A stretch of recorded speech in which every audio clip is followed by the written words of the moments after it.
Bab 372. Mengaturnya diam-diam. Setelah melihat Erikin dan kakek Su, beberapa orang di depan mobil buru-buru menyapa mereka. "Apakah kamu Tuan Tetua Su?" Pemimpinnya adalah seorang pemuda tampan yang memandang kakek Su dengan hormat. Erikin sedikit mengernyit. Erikin sepertinya pernah bertemu dengan pemuda itu di suatu tempat.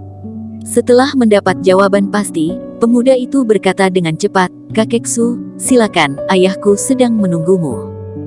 Kakek Su mengangguk dengan ringan, lalu melihat ke arah Erikin dan berkata, "Ayo pergi." Setelah naik ke mobil, mobil itu melaju sepanjang perjalanan. Dalam perjalanan, pemuda itu berbalik dan berkata, "Kakek Su, setelah ayahku mendengar kamu akan datang, dia sangat bersemangat sepanjang hari." Kakek Su tersenyum dan berkata, "Di mana kakekmu? Apakah dia baik-baik saja?" Pemuda itu menghela napas dan berkata, "Kakekku telah meninggal selama 2 tahun."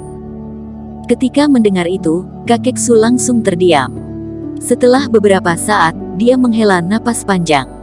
Erikin tidak mengatakan apa-apa di sepanjang perjalanan. Dia selalu merasa seperti pernah bertemu dengan pemuda itu. Setelah berpikir keras, Erikin menepuk kepalanya dan teringat dengan identitas pemuda itu. 3 tahun yang lalu, Erikin pernah melihat pemuda itu di TV. Pemuda itu bernama Axel Su. Tahun itu, dia tampaknya termasuk dalam salah satu dari 10 talenta muda teratas di negara ini, dan dia memiliki pencapaian komersial yang hebat. Sementara Sonny Zhu, ayahnya, adalah orang kaya yang terkenal. Dia masuk dalam 10 besar daftar orang kaya nasional beberapa tahun yang lalu. Kapan kakek Su memiliki hubungan dengan keluarga Zhu? Mobil itu segera sampai di rumah keluarga Zhu. Bangunan rumah keluarga Zhu cukup luas, dan konon sebagian besar kota M berada di bawah kendali keluarga Zhu. Dalam beberapa hari terakhir, keluarga Zhu telah menerima banyak sekali tokoh yang berkuasa dan bereputasi. Mereka berkumpul di ruang konferensi dan menunggu kedatangan kakek Su. Setelah mobil berhenti, Axel Zhu sendiri yang membukakan pintu mobil untuk kakek Su sambil berkata, "Kakek Su, silakan." Kakek Su memandang Erikin dan berkata, "Ayo pergi." Erikin sedikit curiga, tetapi saat ini, dia sepertinya telah menebak sesuatu. Setelah memasuki ruang konferensi, kursi paling depan telah dikosongkan, dan yang duduk di sebelahnya adalah Sonny Zhu, kepala rumah keluarga Zhu. "Tuan Tetua Su." Setelah melihat kakek Su, Sonny Zhu buru-buru menyambutnya. Staf lainnya pun bangkit dan menyapa kakek Su dengan antusias. Kakek Su melambaikan tangannya dan memberi isyarat kepada semua orang untuk duduk.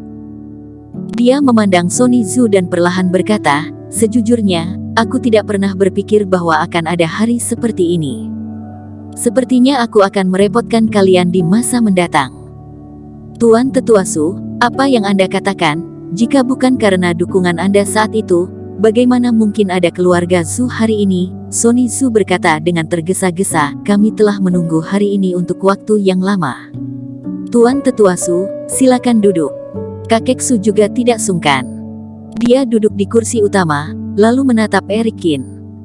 "Aku ingin memperkenalkan pada semua orang, ini adalah Erikin, cucu menantuku," kakek Su berkata dengan pelan. "Mulai hari ini, dia adalah cucu kandungku. Ini Erikin." "Namanya menjadi terkenal akhir-akhir ini," kata Sonny Zhu sambil mengamati Erikin dengan minat kuat yang muncul matanya. Erikin tetap tenang. Saat ini, dia telah menebak tujuan dari kakek Su. "Tuan Tetua Su, bukankah Anda telah dibawa pergi oleh keluarga Su? Kami pikir kami tidak memiliki kesempatan untuk bertemu Anda lagi," kata Sonny Zhu setelah mengamati Erikin dan kembali melihat kakek Su. Kakek Su menghela napas sedikit dan berkata, "Aku pikir aku juga tidak memiliki kesempatan ini lagi, tetapi tidak disangka, Tuhan melahirkanku kembali. Mulai hari ini, Erikin yang akan mengambil alih posisiku, dan kata-kata Erikin akan mewakiliku," kata kakek Su. Erikin menggelengkan kepalanya dan berkata, "Aku tidak familiar dengan bisnis, lebih baik kamu saja." Kakek Su tersenyum dan mengangguk sambil berkata, "Baiklah." Setelah bersapa dengan Sonny Zhu pun mengatur tempat tinggal untuk kakek Su. Ini adalah villa yang sangat terpencil, tetapi bahannya terbuat dari logam kromium yang sama dengan keluarga Su.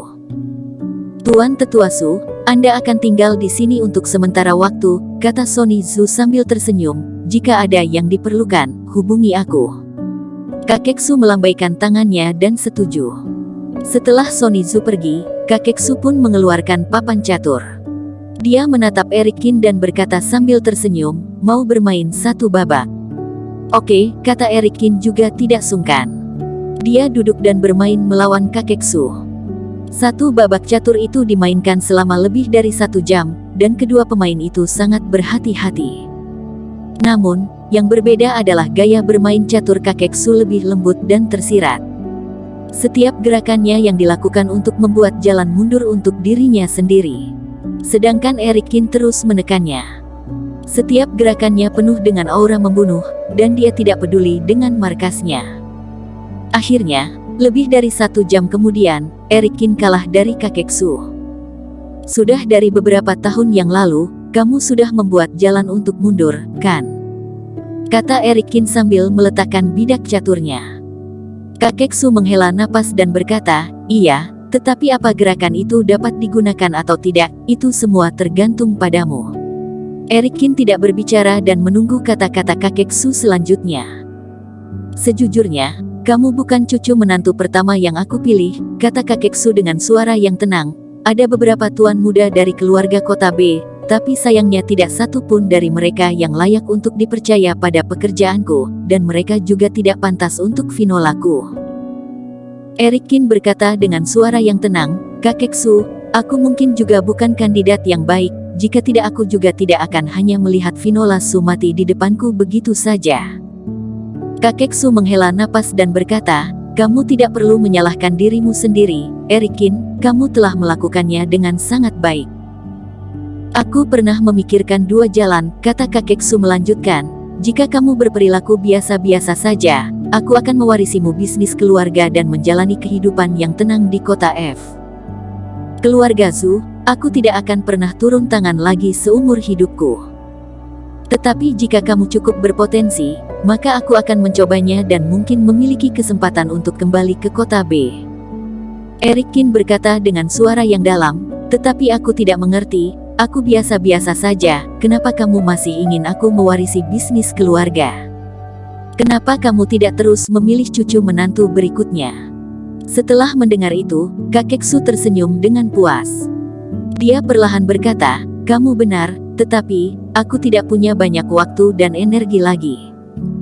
Setelah mengatakan itu, kakek Su terdiam sejenak dan melanjutkannya, yang lebih penting, Vinola menyukaimu. Aku tidak bisa melakukannya hanya untuk kentunganku sendiri dan membuat Vinola menderita seumur hidup.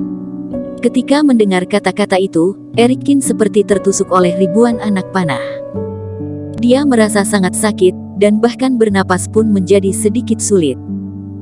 Aku mengerti, kata Erikin, kakek Su, sejujurnya aku memiliki pemikiran yang sama denganmu, tetapi aku tidak menyangka bahwa kamu sudah mulai mengaturnya sejak lama. Kakek Su melambaikan tangannya dan berkata, kamu tidak cocok dengan pengembangan bisnis. Kamu yang sekarang masih tidak bersahabat.